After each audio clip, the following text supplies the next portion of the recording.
Bonjour à chacun d'entre vous. On se retrouve sur Séphiroth et compagnie pour démarrer une série que j'espère la plus longue et la plus régulière possible sur les contes de Rabbi Nachman de Breslev, qui sont des contes merveilleux, des contes qu'on peut lire aux enfants, parce que c'est le principe du conte, et que nous dit Rabbi Nachman au travers de ces contes, en fait, c'est pour susciter un réveil d'un sommeil qui est extrêmement profond dans l'humanité.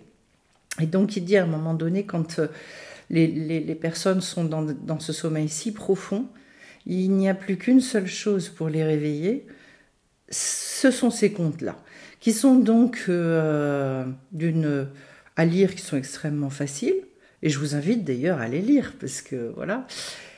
Mais leur décodage est presque infini, en fait. Et que petit à petit, on ouvre, et puis plus on ouvre, et plus on décortique, et plus on découvre des choses.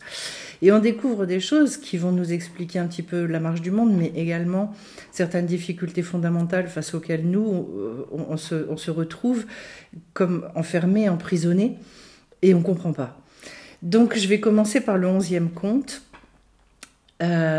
qui s'intitule « Le prince et le fils de la servante qui furent échangés », c'est-à-dire ce que petit à petit on va découvrir comme étant le principe d'inversion. Un principe d'inversion qui est valable dans ce monde, non seulement au niveau collectif, mais également en nous. Et de comprendre, en fait, mais qu'est-ce qui a été inversé chez nous? Pourquoi est-ce que c'est si compliqué? Et on va comprendre à la fin du conte pourquoi on passe par tout ça. Pourquoi est-ce que y a plein de questions sans réponse aussi, l'importance de vivre les choses de cette manière, en fait que tout est extrêmement bien fait et que ce principe d'inversion est la lieu d'être, mais je pense que quand on ne le comprend pas, ça suscite beaucoup d'injustice, beaucoup de colère, voilà, plein de choses. Alors, pour la petite histoire et pour le démarrage, il se passe quoi? Il se passe qu'à un moment donné, en fait, le roi, il attend un enfant, plutôt la reine, mais les deux, et également la servante de la reine, et que les deux doivent accoucher en même temps. Sauf qu'au moment des accouchements, la sage-femme qui va accoucher les deux, elle va inverser les bébés. Elle va mettre le fils de la servante chez le roi et la reine, et elle va mettre le fils du roi et de la reine chez la servante. Parce qu'en fait, elle a envie de voir ce que ça donne. Elle a tout simplement envie de se dire, tiens, et si on essayait, on va voir. Bon. Et donc, qu'est-ce qui se passe? Il se passe que on nous explique, ils vont être chacun vivre dans les familles donc échangées, mais ils vont faire leurs études aux mêmes endroits, etc., etc. Et puis on s'aperçoit que le fils de la servante, effectivement, il a comme il est élevé avec des manières royales, etc., etc. Alors du coup, oui, il va se conduire avec des manières royales, mais au fond, on va s'apercevoir que non, c'est pas si noble que ça. Et puis à l'inverse, le fils de la servante, eh bien lui, il va se conduire d'une manière extrêmement naturelle, spontanée, avec ses manières très nobles, etc. Voilà. Et puis petit à petit, on va décrypter un petit peu tout ça. Et puis petit à petit, on se rend compte que cette sage-femme, en fait, elle va commencer à parler, à lancer des rumeurs. Et elle va commencer à expliquer à quelqu'un, sous le sceau du secret, naturellement, que non, il ne faut surtout pas le raconter, parce qu'il ne faut pas que ça arrive aux oreilles du roi, il ne faut pas que ça arrive aux oreilles aussi des enfants. Mais en fait, elle va dire ce qu'elle a dit, ce qu'elle a fait, pardon. Et puis, vous savez comment est la rumeur. Une fois que c'est lancé sous le sceau du secret, il y en a un autre qui va le dire sous le sceau du secret à son meilleur ami. Et puis, et ainsi de suite, de telle sorte qu'au bout d'un moment, en fait, tout le royaume est au courant, tout le monde le sait, sauf les deux intéressés et le roi. Et jusqu'au moment où ça va arriver jusqu'aux oreilles, effectivement, du faux prince.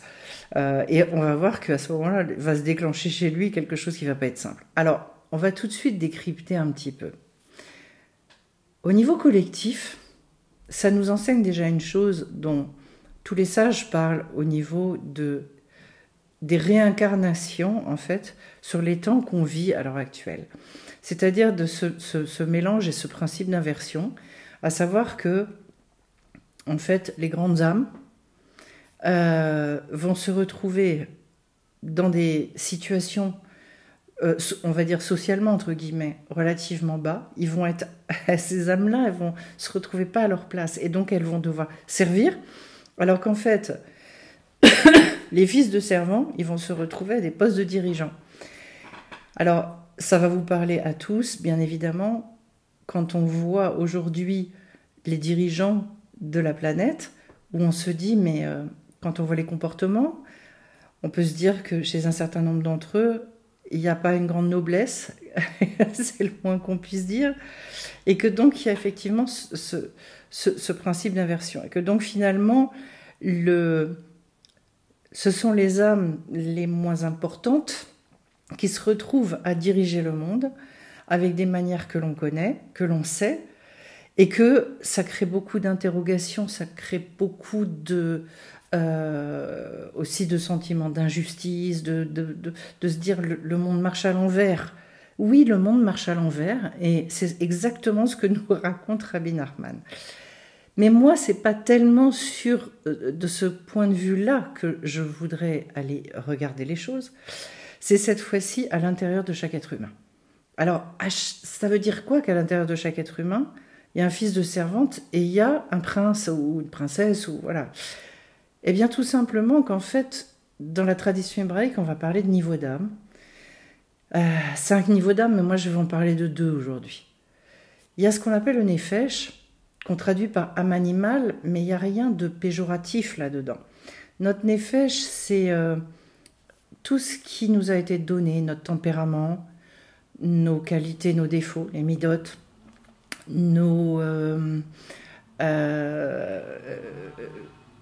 je dirais ce qui est purement humain, entre guillemets, mais alors dans le langage, en fait, de la tradition hébraïque, on ne va pas parler d'humain, on va parler d'animal, voilà. Et sauf qu'il n'y a aucun jugement par rapport à ça. C'est pas de se dire, ah bah, ce qui est animal, c'est moins bien. Non, parce que nous, on met souvent des espèces d'échelles de valeur, alors que c'est pas le cas. C'est une question de simplification, je ne peux pas rentrer trop dans le détail. Et puis, il va y avoir ce qu'on appelle l'âme divine, la neshama. Cette partie divine qui est en nous, qui, elle, va contenir, en fait, quelque chose de beaucoup plus forcément élevé.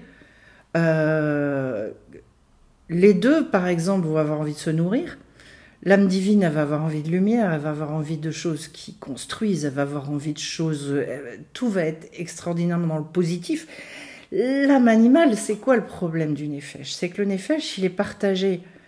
Un coup, il veut quelque chose pour un bien, et un coup, il veut se baffrer, un coup, il veut se goinfrer, et qu'en fait, ce nefesh-là, il est pulsionnel. C'est ça qui est compliqué, c'est qu'en fait, on n'arrive pas à... On est mené un peu par le bout du nez. Alors, dans ce conte-là, c'est ça qu'on nous raconte. Ce qu'on est en train de nous expliquer, c'est qu'en fait, il y a eu cette inversion. Et qui commet cette inversion? C'est la sage-femme. C'est-à-dire celle qui donne naissance. Alors, la grande tentation dans notre monde, c'est pas rien. C'est de prendre conscience qu'en fait, on pense que pour se donner naissance, pour donner naissance à quelque chose, eh bien justement, il faut intervertir.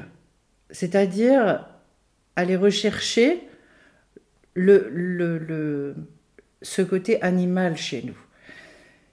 Ça veut dire quoi concrètement? Ça veut dire par exemple, pour exister, pour trouver ma place, je vais devoir me battre. Je vais devoir y aller avec mes petits poings. Je vais devoir me conformer à ce que le monde, il me dit qu'il est bien.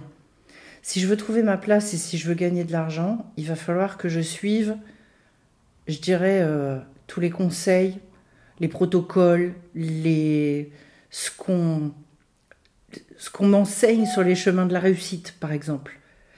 Pour s'apercevoir que sur ce chemin-là, en fait, je suis là constamment à essayer de capter des informations extérieures qui, pour la plupart, ne me correspondent absolument pas. Mais on m'a dit que... Alors comme moi, je n'ai qu'une envie, c'est de trouver ma place, je vais aller écouter tout ça, je vais courir après tout ça. Le Nefesh, en fait, par essence, lui, il va, comme il est pulsionnel, il est réactionnel, il est dans l'anxiété aussi, il va aller chercher, je dirais, à d'abord se conformer. Le Nefesh, c'est pas lui qui a envie d'exprimer sa spécificité. Lui, on lui a donné un certain tempérament, des qualités et des défauts. Et donc, en fait, avec ça, il va courir dans tous les sens, en règle générale relativement dans l'affolement, mais il va pas du tout se poser la question c'est ça, c'est pas ça, est-ce que c'est vraiment ce dont j'ai envie? C'est pas lui qui se pose ces questions-là. Et donc, en fait, cette partie-là, on le voit d'ailleurs, elle est dressée dans le conte. Dressée, c'est du dressage. C'est-à-dire que on le met dans la famille du roi et de la reine. Alors du coup, comme il est dans cette famille-là, alors il va prendre l'extériorité de quelqu'un d'eux. Mais dans l'intériorité, en fait, ses manières, elles sont pas nobles du tout. C'est-à-dire, c'est quoi le dressage? C'est non mais j'ai appris que quand même quand je mange, il faut que je mange correctement. Alors sauf qu'il y a des fois en fait je mange pas du tout correctement. C'est pas grave, je suis tout seul. Mais quand je suis avec des gens, je vais essayer de me comporter un peu mieux. Ah oui, on m'a dit que c'était pas bien d'insulter ou de me mettre en colère. Alors, je vais pas trop le faire vis-à-vis de l'extérieur. Mais il n'empêche qu'en fait, je suis bourré de colère et que j'ai qu'une envie, c'est effectivement de mal m'exprimer et de raconter tout un tas de trucs sur tout un tas de gens. C'est ça le Nefesh. Le gros problème, c'est quoi? C'est que ce Nefesh-là, c'est un outil extraordinaire. On n'a pas à le juger. Mais c'est qui est le chef là-dedans?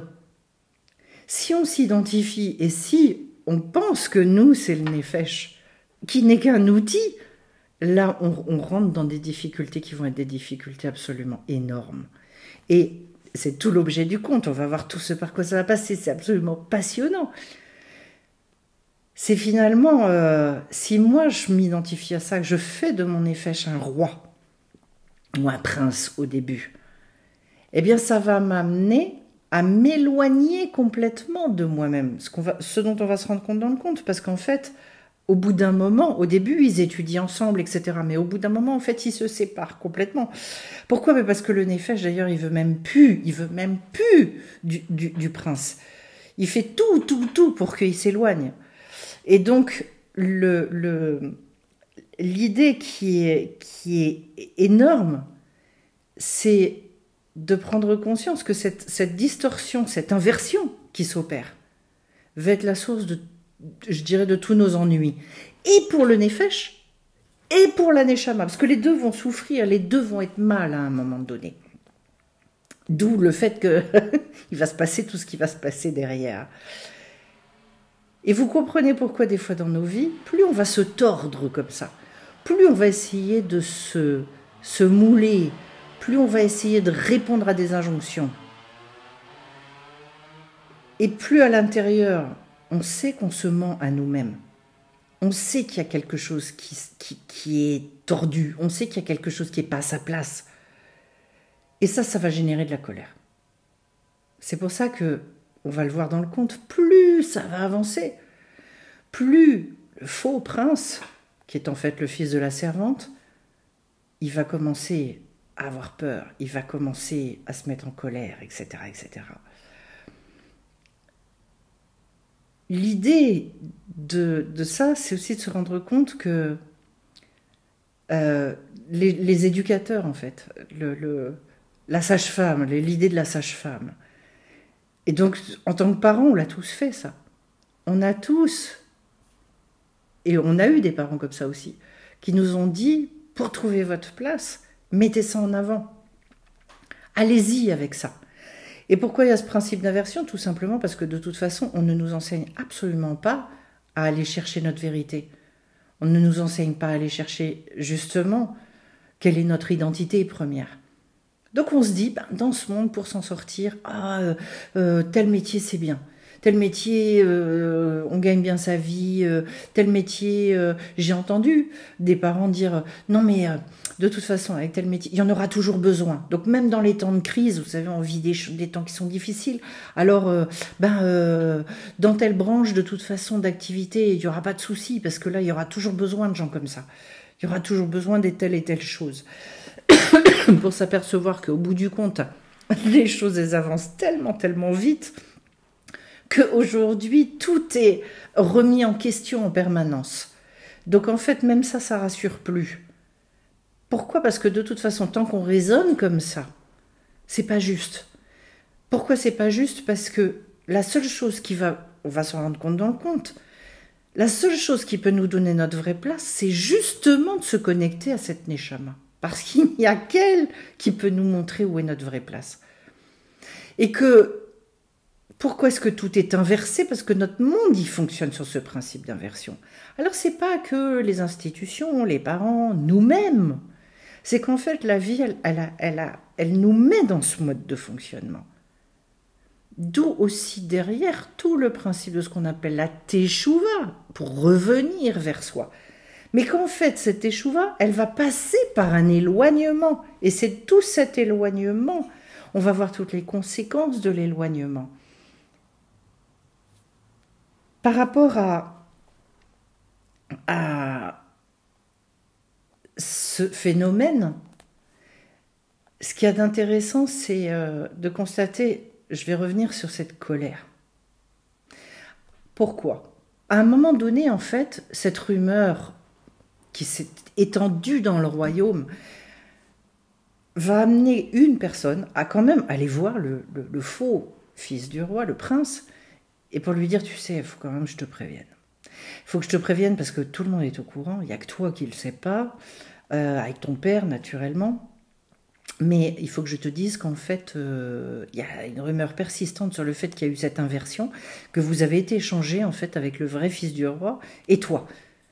Et je suis obligée de te le dire. Pourquoi? Mais parce que si je ne te le dis pas, ça va quelque part peut-être te mettre en danger, étant donné que si ça vient aux oreilles de l'autre, le vrai fils du roi, peut-être qu'en fait, il va finir par lui réclamer son dû, venir vers toi et remettre en question ton pouvoir, etc., etc. Ça va peut-être te mettre en porte-à-faux, donc faut mieux que tu sois au courant. Et en fait, c'est là qu'il va y avoir la colère, les peurs, etc., etc. Ça veut dire quoi en nous, ça? C'est quoi les rumeurs? Les rumeurs, c'est petit à petit toutes les voix qu'on va entendre dans notre tête. Parce que justement, on va fonctionner avec ce nefesh, on va fonctionner avec ces pseudo-règles du monde, cette sagesse qui n'est pas du tout une sagesse, toutes ces espèces de, je dirais, de pis-aller, de choses qu'on vous dit, mais faites comme si ça va marcher, faites comme ça va marcher. Et surtout, n'écoutez pas votre vérité intérieure, parce que surtout, éloignez-vous de ça. Comme si ce qui est l'essentiel, ce qui est le principal, la raison de notre venue au monde, en fait, était complètement secondaire. Eh bien, ces rumeurs-là, petit à petit, elles grossissent, elles grossissent, elles grossissent. Tout le monde finit par être au courant, sauf nous d'ailleurs.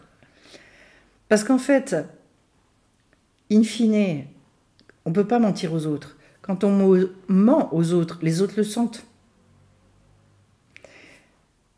Et petit à petit, à force de, on va se rendre compte qu'on se ment à nous-mêmes. On va se dire, mais je suis en train de jouer un jeu là. Mais qu'est-ce que c'est que ce truc? Mais quel est le déguisement que j'ai enfilé? À quoi je suis en train de jouer? Dans quel faux semblant je suis rentrée? C'est quelque chose d'extraordinaire que je pense qu'il faut que je le raconte, parce que sur la fin de sa vie, mon père qui était commerçant, justement, et qui était sous morphine, donc en fait il était là, mais bon, sans plus être là. Et un jour, j'ai assisté à l'hôpital à une scène qui a été un grand moment très fort pour moi, parce que je l'ai vu se mimer lui-même dans son rôle de commerçant. et dire à ses clients, il se revoyait dans sa vie dire à ses clients, et vous savez, vous revenez quand vous voulez, si vous avez besoin de quelque chose, machin, etc. Et il mimait ça, et il rigolait, ça le faisait rire. Et il se retrouvait dans une situation, il riait de lui-même, il se disait, mais c'est nul en fait, mais c'est nul. Vous voyez, tout ce déguisement, total. Et c'est ce qu'on appelle en hébreu un grand moussard, c'est-à-dire c'est une leçon de morale extraordinaire. D'avoir assisté à ça, d'avoir vu mon père dire ça et rire de lui comme ça. Et c'est de me dire, mais comment tout ça c'est du vent? Il prenait conscience à ce moment-là à quel point il n'y avait rien derrière toi, il n'y avait rien. Mais combien de choses on a faites comme ça dans notre vie? Mais combien de choses on a faites? Et de se dire, mais j'étais où là? Et où est-ce que j'étais moi dans l'histoire? Et c'est pour ça que c'est maintenant qu'il faut qu'on s'en rende compte. Il ne faut pas qu'on attende d'être à la fin de notre vie et que la morphine fasse effet pour prendre conscience de choses comme ça. Non, c'est aujourd'hui, là. J'avais trouvé extraordinaire de le voir, je dirais, sans jugement, mais avec cette tendresse aussi vis-à-vis de lui-même, mais de cette prise de recul énorme. Alors autant le faire maintenant, cette prise de conscience. Parce que ça vaut le coup d'aller découvrir ce qu'il y a derrière tout ça et de se dire, mais c'est pas par ça que je dois être mue, c'est pas comme ça que je dois vivre ma vie. Ça nous est forcément arrivé à tous de vivre des moments où on se dit, qu'est-ce que je suis en train de faire? Qu'est-ce que je suis en train de dire là? C'est convenu, c'est bon. Ça, ce sont des temps où on n'est pas à notre place. Ce sont des temps, entre guillemets, où il n'y a jamais de temps perdu, parce qu'il faut passer par tout ça pour se rendre compte d'eux. Mais la seule chose, c'est que l'intérêt, c'est que cette prise de conscience, elle se fasse réellement, intimement, profondément, pour se dire, il faut que j'aille chercher ailleurs, il faut que j'aille convoquer autre chose en moi. Parce que sinon, en fait, je suis en train de passer complètement à côté de quelque chose qui est beaucoup plus grand que ça. Donc, je reviens au fait qu'il y a cette panique à un moment donné. Il y a cette panique chez le faux prince, parce que quand cette rumeur, ça y est, elle arrive à ses oreilles. Et là, on va en venir à la question de la légitimité. J'ai beaucoup de personnes qui me disent « mais moi, je ne me sens pas légitime dans ma vie ». Mais c'est normal, je vais vous dire, c'est tout à fait normal. Parce que tant qu'on fonctionne comme ça, on n'est absolument pas légitime. Parce que celui qui est légitime, c'est pas le fils de la servante, c'est le fils du roi. C'est-à-dire que si vous avancez avec cette partie-là de vous, mais vous pouvez toujours vous accrocher pour trouver votre légitimité. Parce que cette partie-là chez vous, ce qu'on appelle l'âme animale, le nefesh, il est fait pour servir la neshama. Si vous l'avez rendu le roi dans votre vie ou le prince, c'est normal qu'en fait, vous n'arriviez pas à vous ancrer et à trouver cette légitimité. Donc en fait, on cherche une estime de soi, mais on ne la cherche pas du tout au bon endroit. Et là, vous pouvez toujours ramer, vous pouvez pédaler, vous pouvez monter, vous pouvez descendre, vous pouvez chercher où vous voulez l'estime de vous-même. Vous ne la trouverez pas. Vous la cherchez dans une boîte à outils. Donc, qui n'est ni bonne ni mauvaise au demeurant, mais ce n'est pas votre identité. Donc, comment voulez-vous qu'une boîte à outils, elle ait une légitimité? Le marteau, il est là pour faire son travail. Mais celui qui va lui donner un but, un objectif, etc., c'est l'ouvrier qui va s'en servir. C'est exactement la même chose. Donc, en fait, on se pose des questions qui sont des bonnes questions, mais on ne va pas chercher les réponses au bon endroit. Et donc, on n'arrête pas, et ça nous met en colère. Ça nous met profondément en colère. Et nous, on rame. Je vois des fois des personnes qui finalement, mais avec un cœur sincère, avec un cœur ouvert, des vrais chercheurs de vérité, qui sont allés chercher justement en permanence dans des solutions dans des endroits où on leur dit ah non, mais moi, je vais régler votre problème, hein. Je vais vous amener à régler votre rapport à la nourriture ou vos addictions. Je m'arrête un instant sur ce phénomène d'addiction. Comment voulez-vous régler un problème d'addiction en disant au Nefesh, à l'âme animale, deviens un roi? L'âme animale, elle ne peut pas ça. Donc de toute façon, si on ne va pas se connecter et comprendre qu'on est autre chose que ça, l'addiction, elle ne se réglera pas. On ne peut pas. Jusqu'où est-ce qu'on peut dresser ce Nefesh? Au bout d'un moment, en fait, sinon on va le casser. On va casser tous ses désirs, on va casser tout. Le tout, c'est qu'il ait un chef, ce Nefesh, pour qu'à un moment donné, il puisse faire ce qu'on veut vraiment. Et donc oui, il va y avoir une mise un déclenchement d'une colère du Nefesh qui est là et qui va commencer à se débattre de partout en disant mais j'arrive pas à trouver cette légitimité. Comment moi je vais me débrouiller si on remet en question mon pouvoir?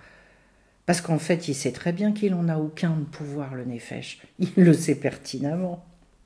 Le gros problème à cet état du conte, c'est que la Neshama, elle ne le sait pas non plus. Et on va voir tout le travail qu'il va y avoir à faire pour qu'à un moment donné, la Neshama, elle se rende compte que c'est vraiment elle qui détient la royauté. Et donc, par rapport à ces rumeurs, il y a le moment où ça arrive aux oreilles du faux prince. Et là, qu'est-ce qu'il va chercher à faire? Pour retrouver sa légitimité, il va chercher à nuire au père du vrai prince. C'est-à-dire, non, c'est plus compliqué que ça. À son propre père, c'est-à-dire au père chez lequel le vrai prince a été donné, c'est-à-dire en fait à son propre père. J'espère que vous allez vous y retrouver. C'est-à-dire, il va chercher à faire en sorte de faire plein de misère et au père, à son propre père, pour faire en sorte que petit à petit, en fait, le vrai prince, il soit exilé, qu'il parte loin, et que finalement, il n'ait plus à s'y confronter. Ça veut dire quoi dans la symbolique? Ça veut dire qu'en fait, il va chercher à nuire à la conscience. Le père, il représente la conscience, il représente la loi, il représente l'ordre, il représente tout ça. C'est-à-dire, oh là là, mais surtout, que tout ça, ça aille loin de moi, de susciter des ennuis à tout ça, c'est-à-dire casser cette conscience-là, qu'elle n'ait plus la force pour que moi je puisse faire ce que je veux et que surtout, j'ai personne pour me remettre en question. Parce qu'en fait, de toute façon, le Nefesh, il n'a pas la puissance, il n'a pas le pouvoir. Donc finalement, c'est de noyer complètement cette conscience-là. C'est de faire en sorte que cette conscience, surtout, elle vienne plus. Alors ça donne quoi dans nos vies? Ça donne à un moment donné, et peut-être que vous l'avez vécu, ça donne que on va s'identifier, on va prendre une décision plus ou moins consciente à un moment donné, et se dire non mais en fait ça c'est moi. Et il va falloir tout un chemin. On va s'en rendre compte qui est parfois long, pour se dire, mais en fait, c'est pas moi du tout, ce truc-là. Mais il va y avoir tout un tas de détours nécessaires pour qu'à un moment donné, il y ait une acceptation de cette chose-là. Voilà, je vais m'arrêter là pour aujourd'hui parce que y a plein de choses à dire. Et puis je continuerai, au fur et à mesure. Et j'espère que ça va vous permettre de susciter tout un tas de questions. Donc n'hésitez pas d'ailleurs à commenter, à me demander, etc. parce que ça m'intéresse et parce que j'ai envie de partager autour de tout ça. Et je vous dis à bientôt, à bien vite sur la chaîne et puis dans les formations pour ceux que ça intéresse. Bye bye.